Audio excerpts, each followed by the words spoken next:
Hello everybody and welcome back to a brand new edition of KERVAM, a Doctor Who podcast where we talk all things Doctor Who, DVDs, Blu-rays, special features of Doctor Who. But of course today there was a Christmas special of Doctor Who just 3 days ago, and of course we've got to talk about it, just like we've done for, I suppose, every single episode since the Halloween apocalypse. We have done a post-episode podcast, so we're back here again to talk all about the church on Ruby Road. I'm joined by Bill and Charlie and maybe Ryan a bit later on as well.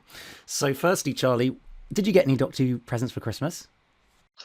I think I just got the one. I think I just got the 2024 calendar.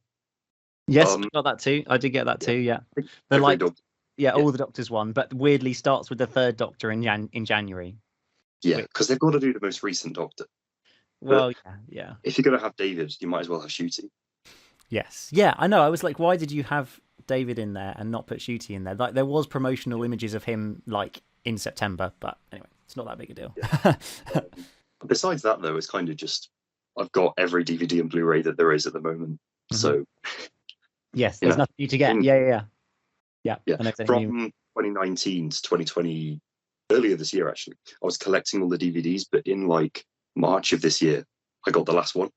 Oh wow! So you've got every single DVD, like classic series DVD. Well, besides like Lost in Time. Yeah. But that's kind of redundant now. Yes, most of it is, yeah. So pretty much that, but can't go wrong with the Doctor Who calendar, really. Well, exactly. And I think I was pretty much the same. I got a calendar. I got some like trousers, like lounge trousers, like Doctor Who branded ones, which are kind of cool. And I think that was pretty much it. Yeah, not loads of stuff this year, but that's all right. Bill, did you get any more exciting Doctor Who Christmas presents? I got quite a few. I got the calendar just like Charlie, and I got some of the, I'd already listened to all of them, but like the remaining missing episodes CDs, like the soundtracks. Yeah, very nice. Yeah, just quite a few things this year, most of which kind of, I'll be honest, I was kind of expecting, because it's kind of that thing every year where my parents ask me like, what do I want, and then I have to give them a list, and then so I kind of knew what was coming, but yeah, it was still really nice to open it on Christmas. Yeah, exactly. Well, we of course got to watch Doctor Who for the first time on Christmas Day since 2017. I can't believe it was Twice Upon a Time. And the fact that Twice Upon a Time was 6 years ago as well, I find slightly insane.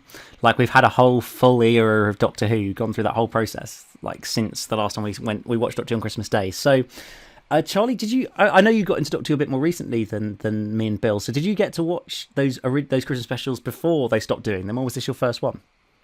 The only Christmas special I watched, so the first episode I watched on broadcast was World Enough and Time. Because knowing nothing or knowing what's going on? So I didn't know what was happening. It was a great surprise with the Master and everything. It was brilliant because I didn't even see the trailer. I just realised that Series 10 was just about to start, and I was like, oh, I'm on Series 4. So I just watched it really quickly and got just in time for World Enough and Time, the Doctor Falls. So obviously I watched Twice Upon a Time later that year. Yes. And okay. I really enjoyed it, yeah. And then I sort of assumed that there would be more Doctor Who Christmas specials. Yeah. I wasn't really in the loop with like production details. Like, I didn't really know the whole deal with Chris Chibnall and everything. I just sort of watched it at that point. Yeah. So I was kind of sad that there wasn't any in 2018 or 2019 or 2020 or 2021 or 2022. So it's quite nice to see another one this year. I didn't enjoy it as much as Twice Upon a Time, I'd say. Yeah. I feel I enjoyed Twice Upon a Time a lot more than most people. Like, I think out of like 304 at this point, Doctor Who stories, I've got it at like 30th. Which is probably a lot higher. I enjoy it, yeah. Yeah, I like it. It's really good. But Church on Ruby Road, it was very nice to see Doctor Who on Christmas Day again. I just loved it. It was great. Yeah. As for the episode itself, though, I mean, we'll talk more about that later. But yeah, Doctor Who on Christmas Day, it was pretty great. Yeah, exactly. I think I obviously have the nostalgia of watching all those Christmas specials way back when. I remember watching the Christmas Invasion in 2005 in my grandparents' living room, and then the trailer for Series 2, and I was like, oh my gosh, this is so exciting. I think they tried to turn it off during the trailer, and I was like, oh my gosh, no, Cybermen, what? Please put it back on. So real nostalgia, and it was so great to have it back. And so Ryan has now made it. He has now joined us, which is fantastic. So we've got all four of us back together for our Christmas special podcast. Ryan, did you get any Doctor Who related Christmas presents? Well, my niece has got me a special 60th anniversary commemoration coaster and key ring. Very nice, excellent. Funny enough, when they gave it to me on Christmas Eve, they wanted me to open it straight away, so I did do for them. So, and they were really happy about it. So, and that was really nice of them that they would actually do that for me. Yeah, fantastic. Well, that's really good. Well, Doctor Who's back on Christmas Day, and of course we had the church on Ruby Road to enjoy. So, Bill, I'll come to you first. Give us some initial thoughts on this year's Doctor Who Christmas special. Yeah, so I enjoyed it. I would say it's not as good as some of the past Christmas specials we've had, but it was still like entertaining enough. And you know, as just in general, I think it's just very. It's a great thing to just have them specials back because it's been such a long time since we had the last one. So. Yeah, it really does feel like just such a special treat, really. After 6 years of not having one, to have one again is just feels very special. And for sure, yeah, I think it wasn't in terms of how it managed being set at Christmas. I feel like it did a good job. I don't feel like it was. Obviously, it wasn't the primary focus of the episodes. It wasn't like saying this is a Doctor Who Christmas special. It was more just a Doctor Who story set at Christmas, which, you know, still works. And yeah, I feel like it was perhaps based on like what we'd seen with the Goblin song and stuff like that. I think we were expecting, or I was expecting anyway, like stuff to be a bit more silly than I think it turned out, because there was still quite a lot of real meaty, dramatic moments throughout this special, which really worked very well, I think, with Ruby's backstory and everything. So yeah, it's not one of the greatest Christmas specials, but it is still one that, you know, I've watched it 3 times now and I've enjoyed it every single time. So yeah, it must be pretty good. And it does feel like that's kind of the key purpose of a Doctor Who Christmas special, is just for it to be fun and enjoyable. And I don't think a Doctor Who Christmas special is ever going to be like one of the greatest episodes ever, just because of the kind of function of it as a holiday special that's kind of got all those Christmassy aspects and is trying to be that as well as a normal episode of Doctor Who. So yeah, I do tend to agree. Charlie, I can't quite tell. I'm really intrigued where you sit on this episode. I can't quite tell whether you love it or you hate it. So let us know. I'm kind of the same. I don't really know. I feel in terms of like, it was enjoyable enough because it's just a fun Christmassy Doctor Who episode. But in terms of the actual, like, how much I was like really invested in the episode, it was kind of quite the step down from Wild Blue Yonder and The Giggle for me. Okay. Like, I think in terms of the story, I think the last time we had one worse was Legend of the Sea Devils for me. Wow. I mean, it's only like 5 episodes ago, but yeah. Yeah, it seems like a lot longer. Like 20 months ago. It was quite a while away. But yeah, I don't want to be that guy. I'd say no, I'll save my rating for the end of it. But it just I feel it's sort of a plot device to introduce Ruby first and a story second. It's very much just, here's Ruby Sunday. This is who she is. This is her backstory. You know, she's going to be in the next at least 8 episodes. And it's just sort of more introducing Ruby than anything else. And I did find that interesting. Like, I thought Millie Gibson was really good in the episode. Yeah, definitely. Like she's she's just a really enjoyable companion. She's just, she's good. And I think the idea of the goblins, like, is kind of cool. Like, creatures that like feed on like coincidence and stuff. But yeah, I didn't like the goblins. The goblin song is just, I know Doctor Who's silly. I think at times it was just a little bit much, though. You know, I was watching it with my family and I was like, guys, I Doctor think Who is not always like this. this was the problem when you sat on Christmas Day watching it with your family, and then Shooty Gatwell breaks into song. That, as much as I've quite enjoyed that moment and find it quite funny personally, but watching it with people who are less dedicated Doctor Who fans, I'm like, yeah, this is a bit silly, guys. Sorry about that. Doctor Who is silly, but also, yeah. Yeah. It wasn't quite heaven sent, was it? Well, no. As I said, I don't think it was ever going to be that on Christmas Day. But no, I do absolutely get what you're saying. Definitely. Ryan, were you in the more positive or the more negative side on this episode? I'm sort of the same. I think I enjoyed it a little tiny bit more, but not by much. I think I enjoyed it just as much as the Star Beast. Okay. Honestly, like Mhm. it's enjoyable. It's in some ways it's also kind of an opener for this new season to some extent, and maybe I enjoyed it a bit more by the fact that this was the very first Doctor Who I watched live with my niece. Okay. She wanted to watch Fantastic. it with me, and so Mhm. it was a bit of a special moment because I don't think she's ever watched a Doctor Who live as it's been broadcast, and Yeah. so Yeah. to watch it with her was definitely a very special moment for me personally, and she loves the Goblin song. I think she's listened to it like a good number of times now. So Well, you know, it's a musical masterpiece. Come on, like Russell's a lyrical genius. exactly, and every time when it got to the bit, because she heard it beforehand, and when it got to this bit, I think she got a little bit excited. She was like, "It's the song, it's the song," and it was That's great. yeah, That's really great. it was really good. And apparently, from what I've heard, she's watched the episode a couple more times after she left. So she watched There it you on go. Monday and she watched it again yesterday. So Dedicated fan already.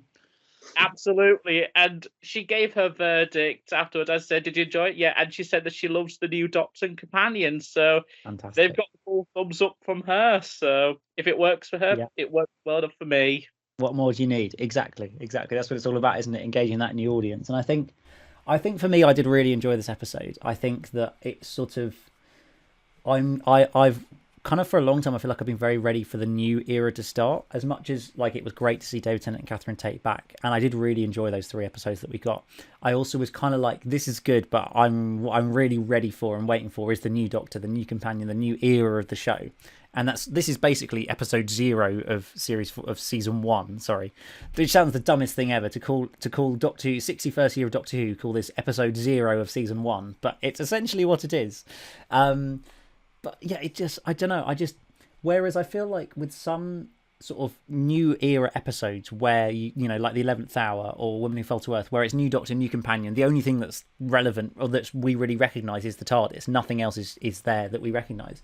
Sometimes it takes a few episodes to get into it. I remember watching The Woman Who Fell to Earth and thinking, this is good, but also this just feels a bit weird and a bit different, and I'm not used to it. And obviously part of that is probably because it was the Chibnall era, but also I think, you know, we do get that feeling sometimes, whereas I felt like in this episode, like Shooty was just so immediately the Doctor. There wasn't any like time. I didn't feel like I needed any time to get used to that fact.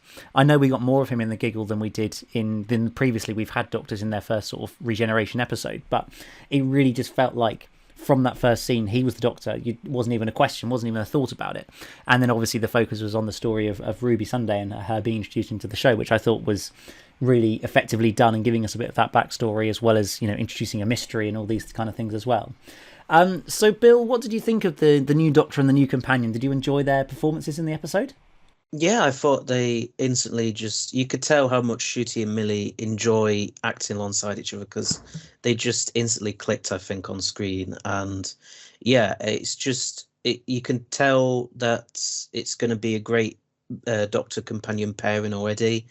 And yeah, I'm just so excited for more adventures with the two of them, because I feel like they both bring such energy and enthusiasm and excitement to the show. And you know, you kind of, they're both familiar with the show and what's gone before and everything, but they're still ultimately, you know, this is their first season more than anything. So they are going through this kind of for the first time, no, as I say, knowing kind of what's gone before and what to expect with Doctor Who, but still ultimately they're quite new to this. And yeah, I think it's just great to have kind of how we did back in the day with the 11th Doctor and Amy Pond. I think to have two younger leads just kind of helps a bit to kind of get younger fans maybe a bit more interested, like especially children.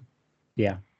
For me, I do feel like this kind of new era feels, from that perspective, feels most similar to the 11th Hour, because we've got that singular new Doctor and new companion, which we haven't had that at the same time since then, because Clara was still there when Capaldi became the Doctor, and Jodie ended up with 3 companions, so it was a very different dynamic. And I think kind of over the however long of the show, for me, I've learned that a Doctor and one companion always works the best for me. I think the dynamic, just you have much a closer relationship and dynamic between them than spreading that around 3 different characters or 4 characters that I think sometimes just leave some of them shortchanged and you don't build as close a relationship with any of them. Charlie, you look like you want to come in on that. Go for it. Yeah, no, I was just saying I kind of prefer the trio dynamic. Interesting. Like, it was most of the Troughton era was That's true. the second Doctor, Jamie and Victoria, and eventually Zoe, and I think that worked really well. And Amy, I think 11, Amy and Rory, I think I enjoyed more than 11 and Amy. I think that's true. 4 is a bit much, like 5, Adric, Tegan and Nissa, or 13, Ryan, Graham and Yaz. It's just a bit much, but I feel trios can work really, really well, and I wouldn't mind it if there is like another companion in season 2 or something once Ruby's like fleshed out enough. Because obviously Rory wasn't a major companion really until season 6, series 6. Yeah. Not confusing at all, these seasons and series, is it? Yeah. But yeah, I know what you mean. It's quite nice to just have one companion. Like there's no, I mean, we had 13 and Yaz, but then there was also Dan who was just there. Like there's no random comic relief guy like Nardole. As much as I like Nardole, it's just nice to have just 2 characters. Yeah, and I think we can start with that for a bit and have that dynamic, and then, as you say, maybe introduce somebody else in season 2 to kind of change it up a bit. Yeah, I think, and of course, when the 4th Doctor started, he had Sarah Jane and Harry for that first year, and I thought that dynamic worked really well. I thought it was a really good, charming dynamic, and I think they can work as long as you write really good characters and have a good, charming dynamic between them. Yeah. And of course, after that, it wouldn't really be felt again until, as Charlie said, with 11, Amy and Rory, and that sort of helped revitalize the Doctor companion dynamic to some extent. I hope we get that again, but I'm happy with having it just be Ruby for now, at least. Yeah, exactly. And so, what do we think of the kind of the sort of plot, I suppose, the kind of story, all about the goblins, and the whole thing about coincidence, and very much kind of taking Doctor Who more into kind of fantasy really than science fiction, which I know Russell has talked about, that he's kind of taking it that way. That's kind of his plan, is just to take it more that way. How do we feel about that? I don't know. Ron, I'll come to you first. Do you like more fantasy, or do you prefer hard sci-fi? I'm actually fine whichever way. I think Russell has stated that by bringing in the toy maker in the last episode, it's kind of let the leashes off a little bit in terms of fantasy, and it's allowed the show to explore more magical, almost fairy tale like elements, which I actually don't mind with. I mean, I think Doctor Who is a program that can deal with all kinds of genres, whether it's hard sci-fi or weird fantasy, fairy tale-esque stuff, or whether it's gothic horror. I mean, one of my favorite stories is State of Decay, which involves vampires and all. And that's like almost gothic horror. Even though there was a little bit of a sci-fi element, that was pure gothic horror. So I think it can work. As I said, Doctor Who, it's a show that's one of the best things about the show, is that it can tackle many different genres and it can pull it off really well, as long as it's written well enough. So I really don't mind the whole fantasy element. Of course, hopefully that means, even though I would like to see more fantasy elements, I hope there is some variety in shooting era. Yes, yeah, we don't need to just have pure fantasy every week. Let's have a bit more of a science fiction type one some weeks. I think, yeah, you think it's all about a balance, isn't it, ultimately? And Charlie, did you like these sort of actual goblins in this story and their kind of plot to steal a baby and feed it to a goblin king, but it had to be one done by coincidence to make it sort of tasty or something? What did you think of that? I think that whole thing is sort of where it fails for me. Like, I thought it was fun enough and it was pretty Christmassy, and I liked 15 and Ruby, but the actual goblins, Doctor Who is all right to be silly, but there's a line, and I think just a bit much maybe this time. Okay. The whole thing about eating babies is just so weird. Like there's such a dark plot element compared to the goblins, who are just so little and goofy, and it's like it just doesn't really work for me. It's just I like Doctor Who being fantasy, and sort of Russell has sort of accepted that Doctor Who is not a conventional science fiction show, and that is sort of the main genre. But at the end of the day, it can be absolutely anything. Yeah, like you were saying, it's like it can be historical fiction, like fantasy. It can be like hard sci-fi. Yeah, it can be like a soap opera almost sometimes. Yeah, like I mean, RTD1 was sort of like that. Yeah. Exactly. It can be anything, but the goblins themselves, I think I'm all right with it being fantasy, but it's just a bit far. Yeah, no, that's fair enough. And Bill, do you think that the fantasy elements maybe they weren't perfect in this story, but you're excited to see more of that in the future? Yeah, 100%. I mean, I think it'll be a very interesting angle for the show to take to see, because obviously they've done goblins now, which is very kind of fantasy, classic fantasy sort of trope. So it'd be interesting to see what they do next in terms of that. And yeah, there's just all, as we've all kind of said at this point, Doctor Who can do anything. So for it to be more fantasy based for this era, I think is completely fair enough. And as long as there's still a bit of variety every now and then, and it's not like we're dealing with goblins and elves and witches and stuff every single week, then I think it's completely fair enough. Yeah, and I'm sure Russell will strike the right balance in doing that in the seasons to come. So obviously one of the main kind of mysteries, and I kind of want to explore this in a couple of different ways. We learn that Ruby is a foundling, that she's been adopted, that we see her being left at a church, hence the title of this story.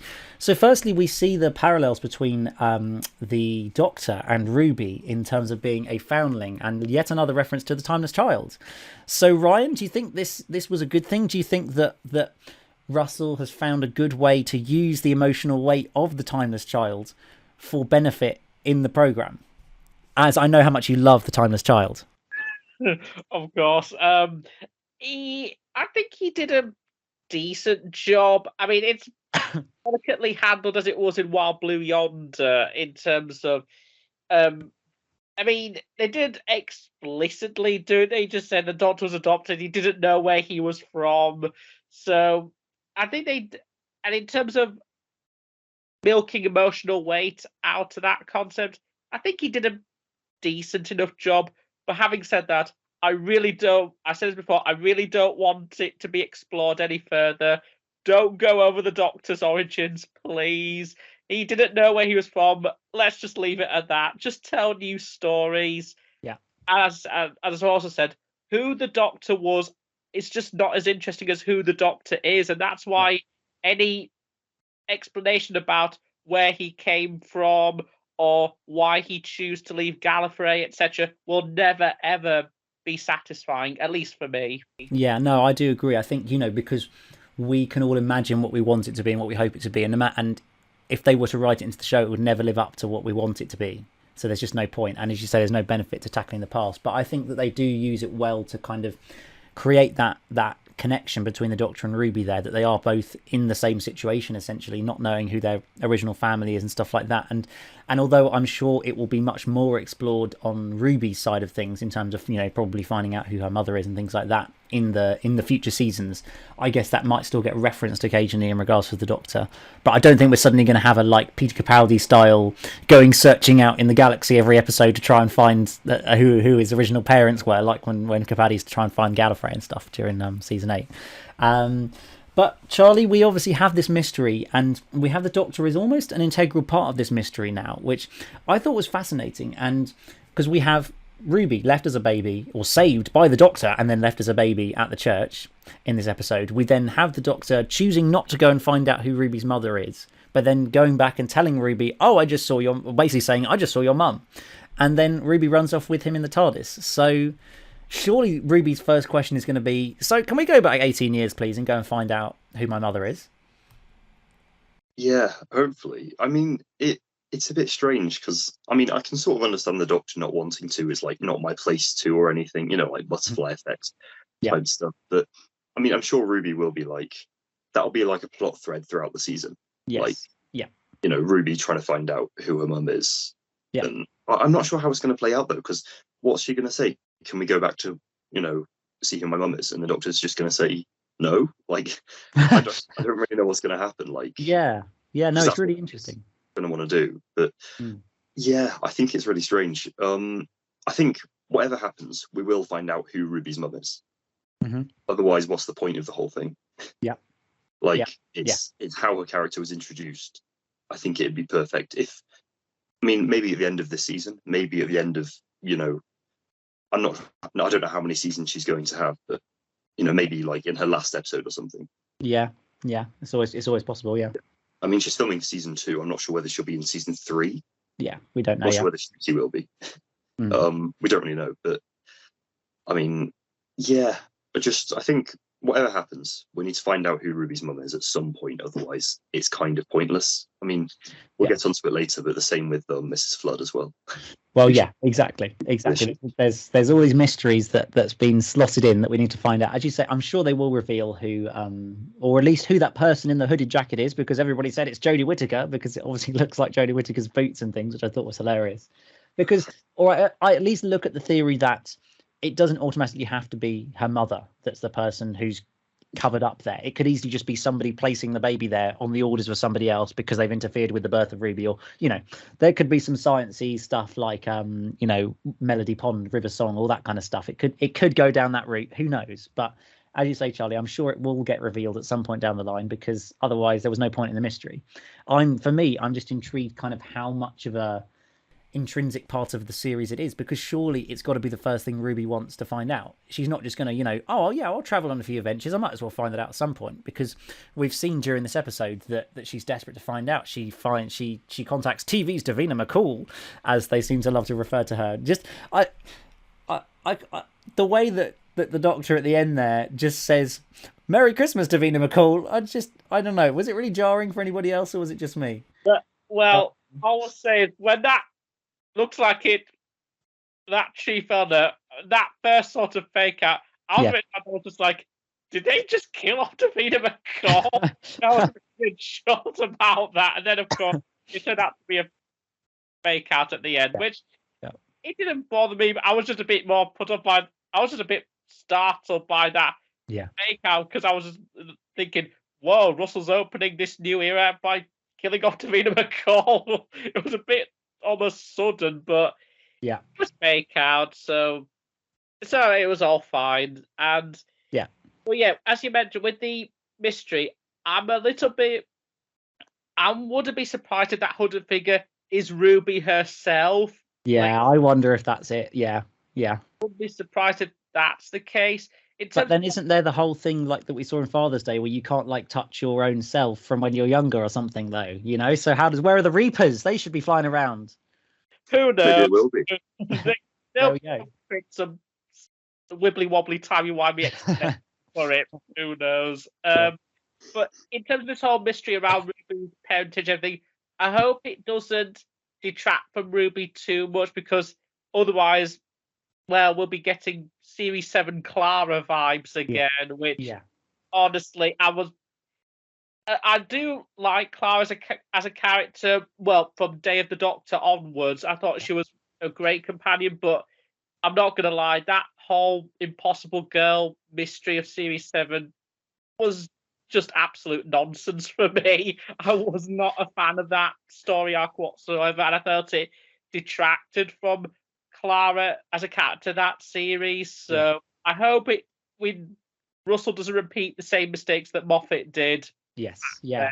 Yeah. Well, I think the thing is, you need the companion to be a character, not a plot point. That's the key thing, isn't it? And that it went too far towards the plot point bit in series 7B, and then after that we saw how great a companion Clara could be. It just needed to not be her defining the plot, basically. So I don't know. I'm very intrigued to see how that all plays out. And well, Bill, the other mystery, as Charlie has mentioned, was Mrs. Flood, an absolutely bizarre random character who just for the lulz breaks the fourth wall in the last scene and says, haven't you seen a TARDIS before? And it's, I mean, hilarious. It was so random, like completely out of the blue.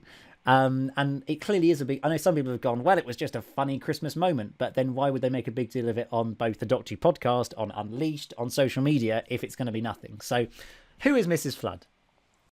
The Rani. I don't know. Needs to be the Rani. Yeah, it's always the Rani. Or I don't know. It is so... I don't know. Russell, I think at this point he just likes teasing us. Yeah, he loves it. He loves it so much. Yeah. Just giving little hints and teases just to kind of troll the fans.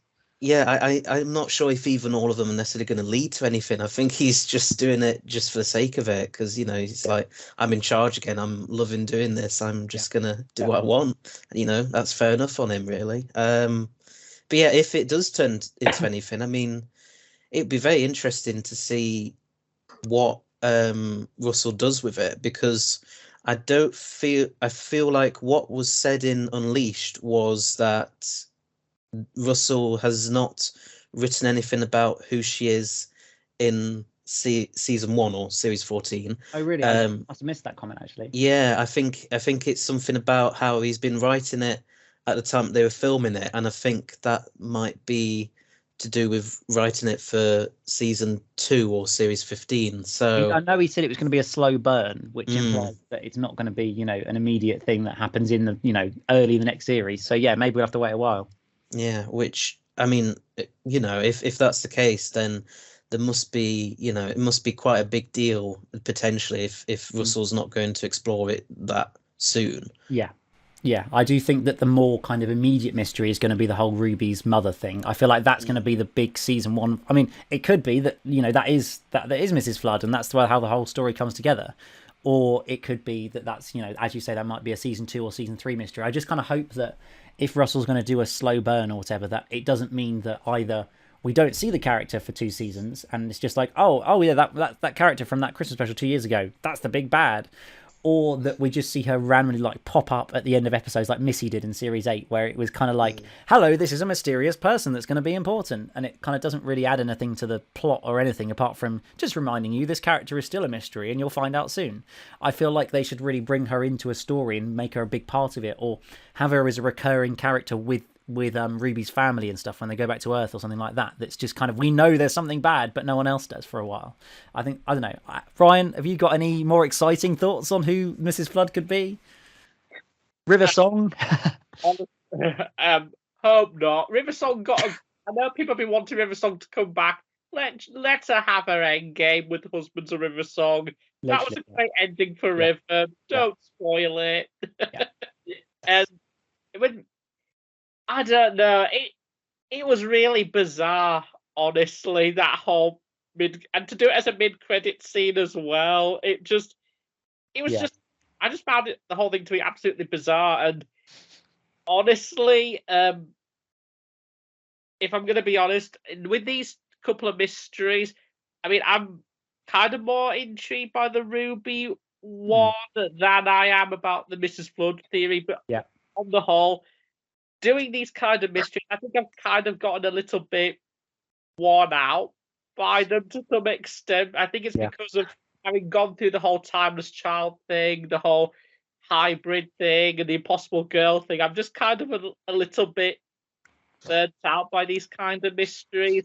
I'm sure they'll get resolved in a very satisfying way, and if that happens, it should be really exciting. But I think I'm more excited about these new adventures than I am about the mysteries that they're setting up. And not just that, there's also this mystery about the boss, the one who waits as well. That still needs to be resolved as well. I mean, honestly, I think that one is the one I'm more interested about than I am about these 2 mysteries they set up, because, like, I mean, because again, it's leading into that whole mythological aspect of these godlike beings that could be coming into this universe. I mean, that I'm much more interested in than I am about like Ruby's parentage and who Mrs. Flood is. But then again, Mrs. Flood could potentially be one of these godlike beings. Who knows?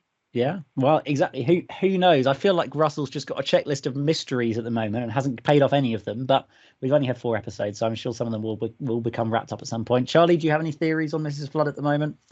I don't have any myself. I've seen some ridiculous ones. I mean, you've got the usual, the Master, the Rani, the meddling monk. I've seen just any Time Lord, really. Yeah. I've seen some really absurd ones. I've seen Susan. Okay. Yeah, I'm like, yeah. Cool. Yeah, but like she's in 2160. Like, how are they going to explain that? Exactly. Yeah. So it's not a very good one either, is it? Yeah. And I've seen the strangest one I've seen that I'm not sure whether it was a joke. Hopefully it was. It's Clive's wife, the Doctor Who researcher from Rose. We're actually going to see Clive again. Bring back Clive. I love Clive. Yes. Is there any like logical reason for that apart from just why not? Well, Clive researches the Doctor, so knows what a TARDIS is. I suppose. I don't know. Yeah, I guess it's possible. Yeah. Yeah. I like it. I mean, Clive was a great character, you know. I mean, anyone who's like, I mean, I've seen Ruby herself. Yes. Ruby's mother.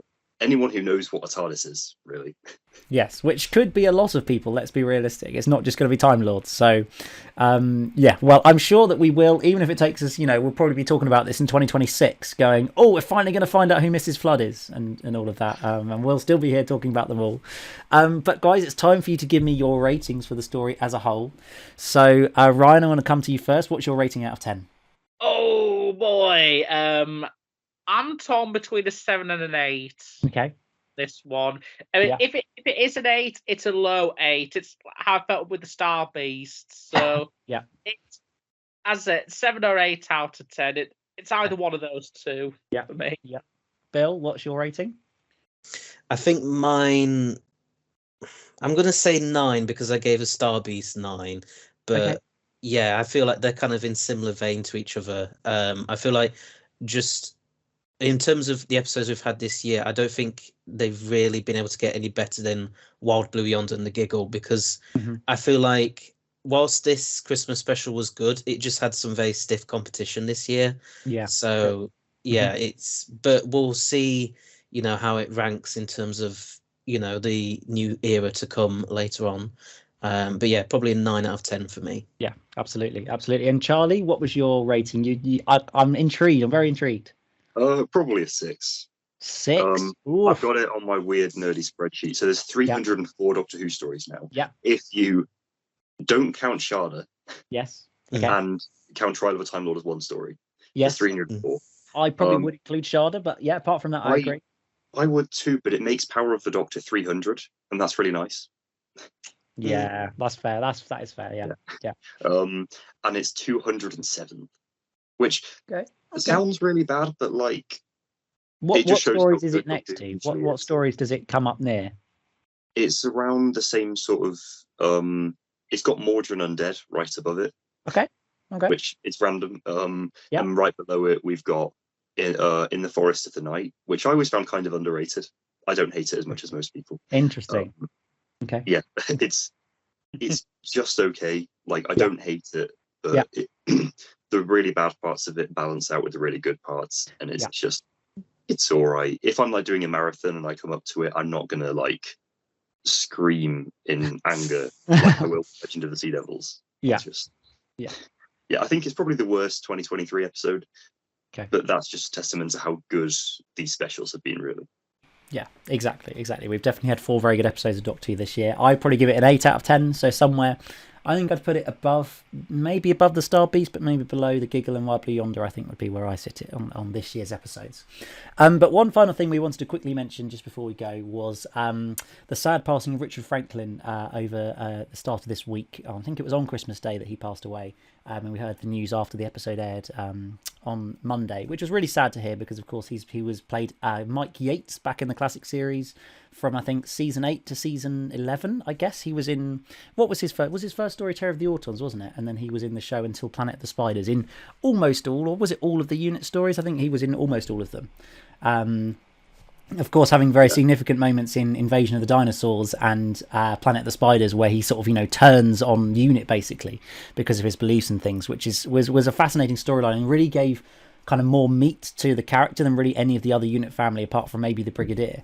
So I thought, he was a real great actor in those series and was a great character to really enjoy. Charlie, I know you're particularly a big fan of the Third Doctor's era, so what are your sort of favourite moments of Mike Yates? I think his whole sort of villain arc in season 10, well, 11, but 10 kind of as well, is fascinating because obviously we see him in the Green Death. Yes. And then he's not a villain in that. He's only manipulated by Boss, his mind control people, but we still see him as a villain. And then again, Invasion of the Dinosaurs, we have the whole twist of him working with the villains. And I think it's fascinating because when he first came up in season 8, in season 9 as well, he's just sort of one of the unit guys. Like you've got the Brigadier, and then there's Benton, who's introduced in Ambassadors of Death. Yeah. And then there's Mike Yates as well. And they're just sort of the 3 unit characters who we see, besides the Doctor and Companion, obviously. But no, it's really fascinating when he becomes a villain because it's just so interesting to see that because it's like sort of recurring plot threads don't really occur as much in Classic Who. It's kind of just one story, then the next story. And it's quite cool to see some sort of character development almost. And then obviously in Planet of the Spiders, he's sort of redeemed almost and he's just working as his own guy.